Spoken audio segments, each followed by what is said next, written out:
Hi, everybody. I'm Jeff Weiss, co-chair of Steptoe's International Trade Policy Practice and lead of the firm's supply chain team. Welcome to Supply Chain University, where we dive into the legal, policy, and advocacy issues involving supply chains. To find out more, visit our website at steptoe.com. On this episode, we're talking with Ed Bristois, Director for International Trade at the American Chemistry Council and a former U.S. government colleague of mine. Thanks so much for joining us, Ed. Really appreciate you joining us and having you at the SCU. Thanks so much, Jeff. It's a pleasure to be here and to see you again at Steptoe, now not in the U.S. government. So with that segue, I want to talk to you today about the President's recent executive order on America's supply chains. But before we get into that, can you give our viewers an overview of the U.S. chemicals industry and how your industry's supply chains work? Sure, Jeff. The American Chemistry Council, we're a trade group that represents leading companies in the U.S. business of chemistry. We're a $565 billion industry. We employ more than 500,000 people in the United States, and they're well paid. On average, a chemical industry employee turns around about $87,000 per year, which is 25% higher than the average U.S. manufacturing wage overall. And we're one of the country's leading exporting industries. Chemicals account for about 10% of all U.S. goods exports. And those exports, they support around 163,000 jobs, about 30% of the domestic chemicals industry workforce. So exports are really important to our industry. We trade from a position of strength, meaning that our industry exports more than we import. And before the pandemic in 2019, we had a trade surplus of about $35 billion. And that's not to say that imports don't matter to us. They do. It's actually quite the opposite. Imports, particularly of intermediate inputs, do play a key role in U.S. manufacturing processes. They keep our manufacturing costs low. And ultimately, they make our exports more competitive and in more demand around the globe. So clearly there's a strong connection between imports and export competitiveness. So I'm wondering whether you can elaborate a bit more on imported inputs and how the industry leverages global supply chains to boost its competitiveness. Sure. So over the past 2 decades, globalization has transformed how the chemical industry and our customers do business. Chemical manufacturers are present across all 6 continents. And we have trading partners across the globe. In fact, the global industry does about $4 trillion in chemicals trade every year. And at the most basic level, globally integrated supply chains help our members manufacture and distribute products at lower costs to their customers. But due to the chemical industry's early position in the supply chain, the cost savings that we realize upstream are then shared downstream with the biggest customers of chemistry, like building and construction or autos and healthcare. One of the reasons it's so important to keep our trading costs low, meaning zero tariffs, is that supply chains that companies have spent decades building and optimizing can continue to function as they're intended. So products that now cross borders multiple times as they're being manufactured, if you were a carpenter, you might imagine, by comparison, building a new bookcase in your garage. You measure, cut, you nail everything together in your garage, then send it to your neighbor to attach the doors and hinges, who then sends it to another neighbor to paint it, who then sends it to another neighbor to finally install the glass. Or you could build the entire thing in your garage, but shop for multiple stores or neighbors to get the parts you need to build the product. This is analogous to U.S. manufacturing processes, the major difference being that happening now on a much larger global scale.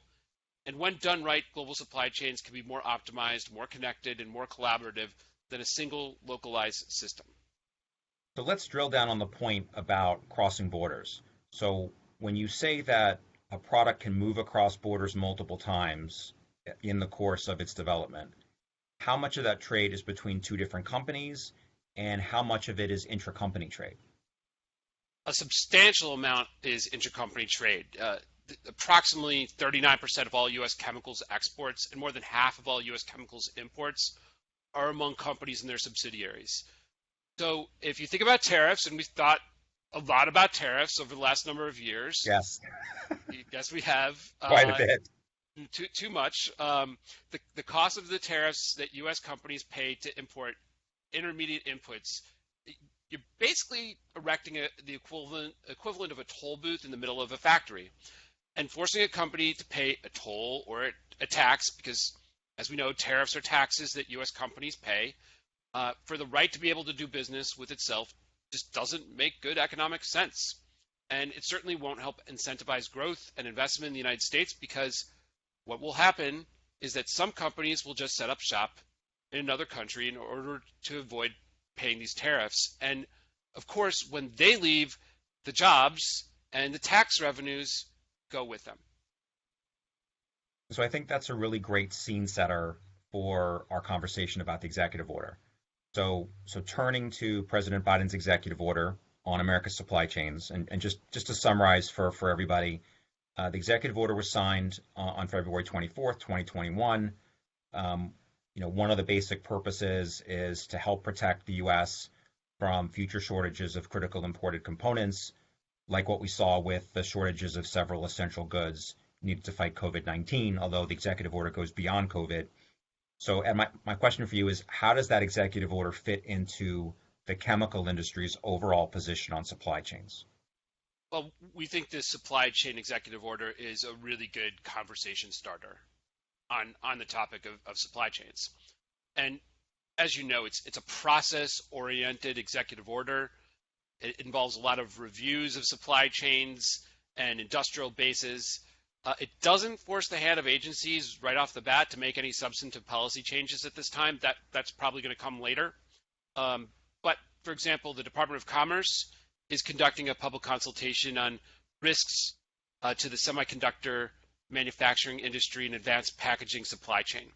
And the Department of Energy has issued a request for information on risks to the high capacity battery supply chain. This also includes electric vehicle batteries. But for ACC, this executive order and these consultations, and there's going to be other consultations down the road, they're all opportunities to dialogue with both government and industry, other parts of the U.S. industry outside of chemicals.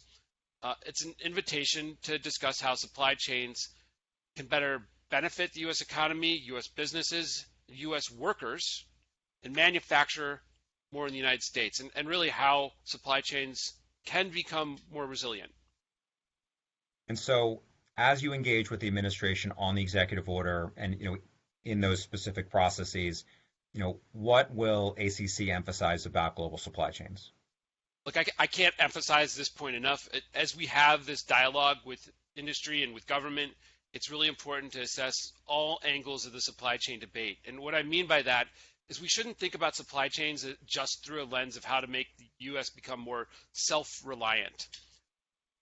That could be important in certain areas, but we also have to think about competitiveness, particularly for the U.S. chemical industry. And remember, chemistry is positioned very early on in the supply chain. 96% of all manufactured goods are touched by chemistry in some way. So if you think about supply chains being highly sensitive to initial conditions, then small adjustments made upstream can reverberate throughout the system and lead to radically different outcomes farther downstream for different industries. The bottom line, Jeff, is that we want those outcomes to be positive, and getting there means first getting things right at the top.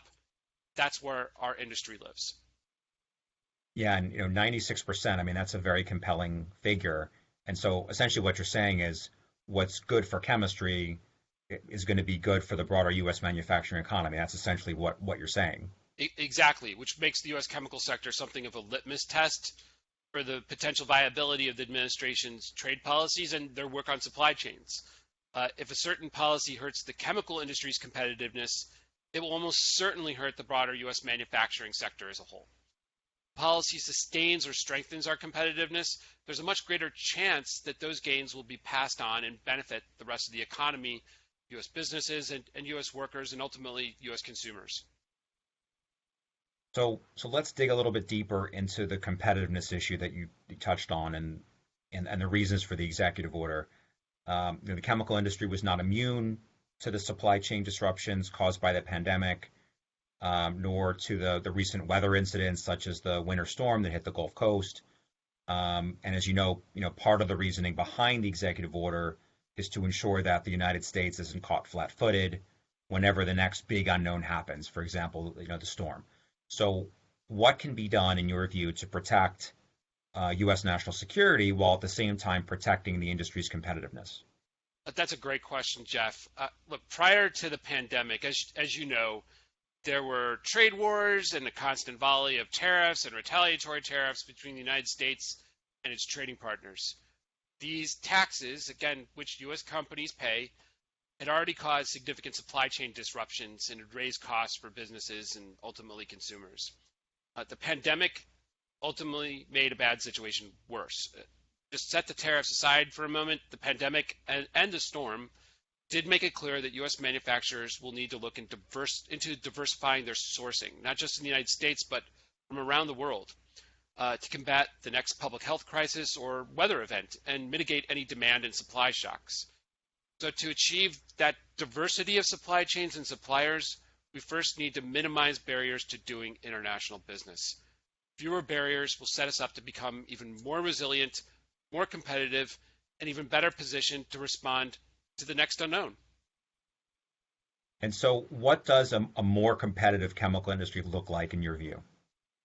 Well, we got a really good sense of it before the U.S. started ratcheting up tariffs in 2018. If you go back to 2010, the U.S. chemical industry was announcing tens of billions of dollars in new investments in chemical manufacturing capacity due to the access to low-cost shale gas here in the United States. We made it all the way up to over $200 billion in announced new chemical production capacity. A majority of this investment was actually coming from companies based outside the United States. Think about that. We were in the middle of a chemical manufacturing renaissance, and firms from China, Europe, South America, and elsewhere were all investing in the United States. And in doing so, they were creating jobs, new economic growth within our borders, and hiring Americans in well-paying jobs and generating new economic wealth. So we were incredibly competitive, and our production costs were low, and our trading costs were low, and this increased competitiveness allows chemical manufacturers to create more jobs and drive economic growth here at home, will bring more wealth and prosperity to communities across the country. And so you mentioned China, and clearly that's something we need to talk about when we're discussing supply chains, right? How does China fit into all of this? There's been talk, of course, of possible decoupling from China, which would potentially have dramatic implications for the broader manufacturing industry and the chemical industry specifically. Can you walk folks through that scenario from your industry's perspective? Of course. Decoupling is an idea that's been tossed around for a while now, but until recently, there wasn't really a good amount of data and analysis to help paint the picture of what that scenario would look like and what the impacts would be. Thankfully, our colleagues at the U.S. Chamber of Commerce did a deep dive into this issue on behalf of several industries: chemicals, medical devices, aviation, and semiconductors. And we have a relationship with each of those industries, of course. On chemicals specifically, the report shared three important findings about our industry's relationship with China that rang very true for us. First, China is one of our biggest customers. It's our industry's third largest export market behind Canada and Mexico. So it's a really important market for future export growth from the United States. And second, China is a source of important inputs for U.S. chemical manufacturers. We may produce a lot of chemistry in the United States, but not everything can be manufactured here at home for a variety of reasons. We need to import intermediate inputs from a variety of countries, including China, in order to help strengthen chemical manufacturing in the United States. In fact, the report found that 86% of chemical imports from China are used as intermediate inputs to U.S. economic activities. Third, China serves as an important manufacturing base and research and development hub for our industry, primarily to serve the large and growing chemicals market there. So our companies are invested in China to serve the China market. It's not just about exporting back to the United States. The bottom line is continued market access and trade with our top three trading partners in Canada, Mexico, and China have been to our industry's growth over the past decade, and they will continue to be essential to growth and job creation in the coming decades. And what about some of the consequences of decoupling from China? Did the chamber report go into how the industry might be affected? It sure did, and the numbers were staggering. As much as $1 trillion in lost economic growth over the coming decade from trade disruptions, a potential loss of $25 billion annually in capital gains, and a one-time GDP loss of up to $500 billion. The reality is, Jeff, that the chemical industry is capital intensive.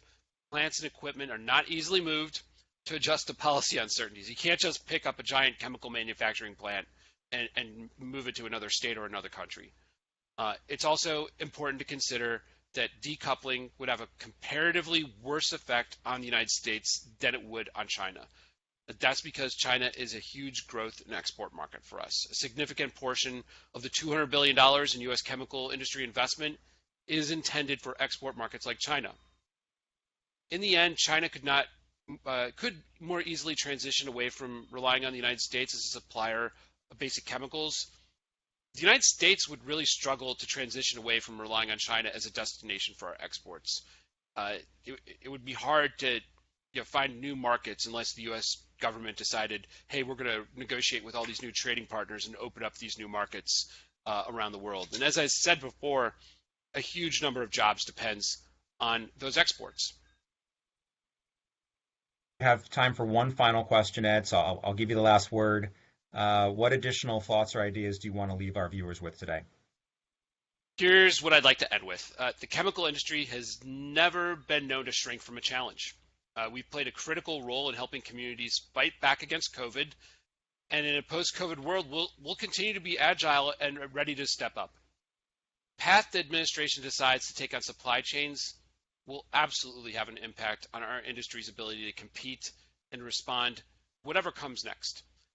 And in that regard, the chemical industry is committed to protecting human health and the environment. Innovations in chemistry are essential to curbing carbon emissions, increasing sustainability from lightweight materials to building insulation to silicone ink used in solar cells. The list goes on and on and on. Our companies are very involved in a lot of sustainable development issues, such as making sure that our water is clean here in the United States, but also around the world. So we'd like to see trade policies that recognize the important role that chemistry plays in solving these global challenges and make it easier and less costly for us to export those products to the countries that need them most. Thanks so much, Ed. Really appreciate your coming on, and looking forward to continuing the discussion with you as the administration implements the executive order. I'm sure we're going to have a lot of those conversations, Jeff, and it's going to be a fun year. Yeah, interesting indeed. So that's it for this edition of Supply Chain University. You can find this in all of our videos at steptoe.com. You can also find us on YouTube, where you can like and subscribe. Thanks everyone for joining us. See you next time.